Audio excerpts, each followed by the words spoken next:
Hello, I'm Dr. Sangeeta Saxena, co-founder of Enfold Proactive Health Trust. In this video, we are going to talk about what Enfold offers to corporates for prevention of sexual harassment at the workplace. We offer a series of awareness sessions. First one is for the employees. The second one is for the management, which could also be combined with the session we do for training the IC members. I'm going to talk a little more about what we do in these awareness sessions. So the awareness session, which is for the employees, is aimed at making them understand what constitutes sexual harassment under the Sexual Harassment of Women at Workplace Prevention Act 2013.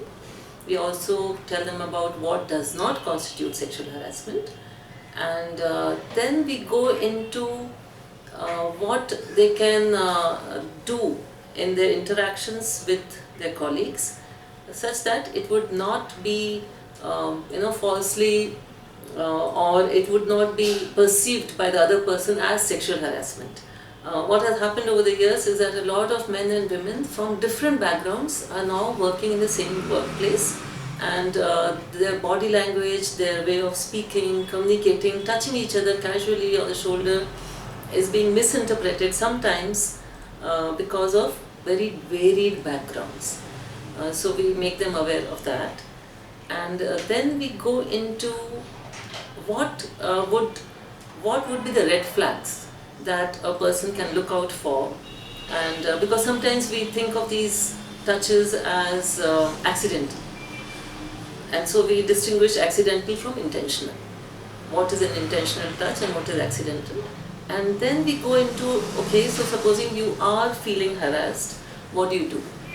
So the idea is not to make it very litigious, litigating every time and filing complaints all the time, but to take some preventive action right from the very beginning. So we say, okay, if you feel that somebody is harassing you or you are not feeling comfortable with that person, then you say a clear no to that person. You tell them, I don't like it, please stay away, I don't like being touched at all, that's the way I am, or at home I'm like that.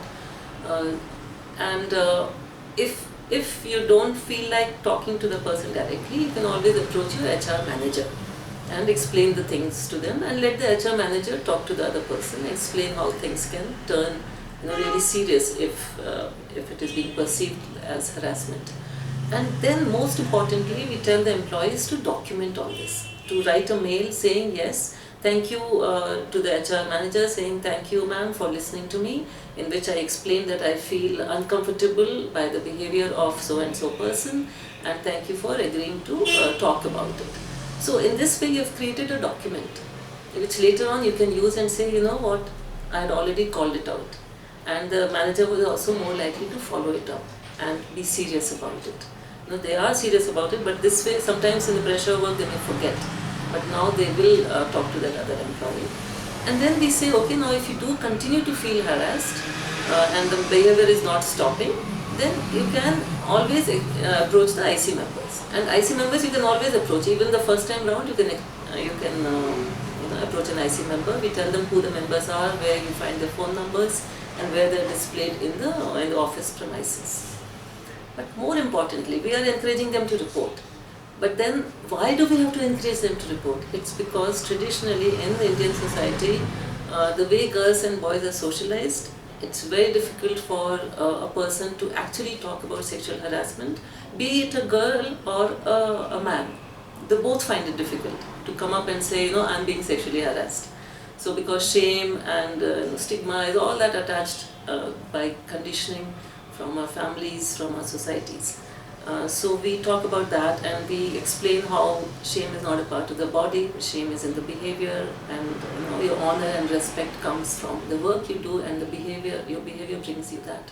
So in that way we try to encourage them, and we give them all the knowledge about the IC. We also have flyers that we give out. This would be given out to each section, which actually explains the entire act at a glance, the process of reporting, who can report, when can they expect some action, what are the timelines for the IC, and the management what it is supposed to do. And we also have a training material, because we understand that not everyone can attend this session and not everyone will retain everything that was said. So we have a training tool which we share with the company. It's a series of MCQs. So the company would send the policy to all its employees, and they would be asked to take this self-learning tool. They would answer the questions, and for every wrong answer they will get the correct answer. So it's a self-learning, and once they have cleared it, completed it, the company can safely say that yes, all our employees are well versed with the policy of prevention of sexual harassment. With that, we complete what we do with the employees. When it comes to the management and the IC members, their roles and duties are a little different. And besides covering all this, why people find it difficult to report and why we should encourage them to report, we also go into the processes. How do you receive a complaint? It has to be in writing, it cannot be a verbal complaint.